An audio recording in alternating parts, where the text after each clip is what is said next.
अस्सलाम वालेकुम वरहमतुल्लाहि वबरकातुहू। आऊज़ु बिल्लाहि मिनश शैतानिर रजीम, बिस्मिल्लाहिर रहमानिर रहीम। आज हमारा सबक है हुरूफ मद्दा। मद के मानी होते हैं लंबा करना और खींचना। हुरूफ मद्दा तीन किस्म के हैं। एक कहलाता है अलिफ मद्दा, दूसरा कहलाता है वाव मद्दा और तीसरा कहलाता है याए मद्दा। अलिफ मद्दा वो अलिफ है जिससे पहले हर्फ के ऊपर जबर हो तो उसे अलिफ मद्दा कहते हैं और आवाज को खींचते हैं। मसलन बा के साथ अलिफ आएगा तो वो खींची जाएगी। बा अलिफ बा, और फिर ता सा। इस तरह से पूरे हुरूफ तहज्जी इतनी आवाज जो है वो खींची जाएगी जब एक हर्फ के साथ अलिफ आ जाए। फिर इसके बाद है वाव मद्दा कि जिससे पहले हर्फ पर पेश हो उसे वाव मद्दा कहते हैं। यानी वाव जो है उससे पहले आने वाला हर्फ जो है उसके ऊपर पेश हो। मसलन बा वाव पेश बू, यानी वाव के ऊपर जज्म है, यानी वाव साकिन है और बा हरकत में है और हरकत कौन सी है? पेश है। अब हम इसको बू नहीं पढ़ेंगे, तो नहीं कहेंगे, बल्कि बू तू सो, इतनी आवाज हम खींचेंगे। ये जो खींचने का अमल है यही मद्दा कहलाता है। फिर इसी तरह से या मद्दा है वो या जिससे पहले हर्फ के नीचे जेर हो, यानी या साकिन हो और उससे पहले आने वाला हर्फ जो है उसके नीचे जेर हो।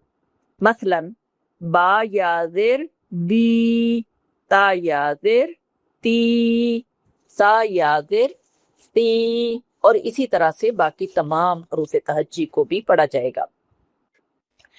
तमाम हरूफ मद्दा जो हैं उनको एक अलिफ के बराबर खींचा जाएगा। हरूफ मद्दा को मद्दे असली भी कहते हैं। अब अलबत्ता ये है कि जब रा आ जाए तो रा अलिफ के साथ, जबर के साथ और पेश के साथ जब आएगा तो उसे मोटा पढ़ा जाएगा, लेकिन जब रा के नीचे जेर आएगी तो उसे बारीक पढ़ा जाएगा। मसलन रा रू री, यानी री जब कहेंगे तो आवाज बारीक हो जाएगी। अब पूरे हुरूफ तहज्जी को इसी अंदाज से आप मश्क करेंगे। कुछ मश्क जो है वो इस वक्त हम कर लेते हैं ताकि आसानी हो जाए।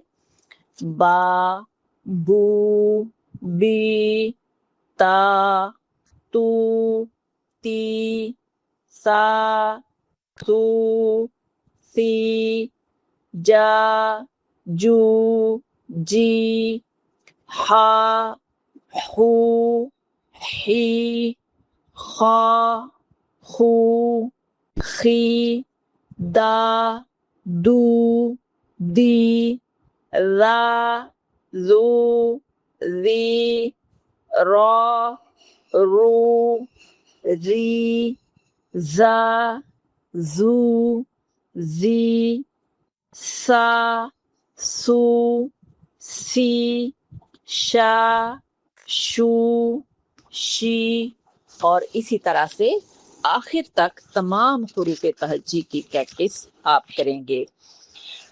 फिर इंशाल्लाह नेक्स्ट क्लास में हम छोटे छोटे हुरूफ जो हैं उनके अंदर इनका इस्तेमाल जहाँ होता है और फिर आवाज़ किस तरीके से हम लंबी करते हैं इसको हम ज़रूर पढ़ेंगे।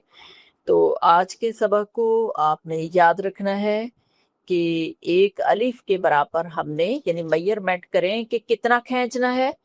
जब अलिफ आएगा तो कितना खींचना है, और जब पेश आएगी और आगे वाव साकिन होगी तो कितना खींचना है, और जब हर्फ के बाद हर्फ के नीचे जेर आएगी और साथ या साकिन आएगी तो कितना खींचना है। इसके बारे में कहा जाता है कि एक अलिफ के बराबर, यानी जितना एक अलिफ के लिए हम मुंह खोलते हैं और खींचते हैं उसके बराबर इन हुरूफ को हम उतना लंबा करेंगे। बा बू बी, ये आपका अंदाज होगा। इसको बा बू बी नहीं पढ़ेंगे।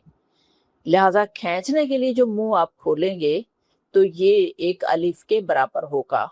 اس کو آپ اچھے طریقے سے یاد کریں، مخارج کا خاص خیال رکھیں، اور جتنی اچھی مشق ہوگی انشاءاللہ العزیز اتنا ہی بہترین طریقے سے آپ سیکھ سکیں گے۔ السلام علیکم ورحمۃ اللہ وبرکاتہ۔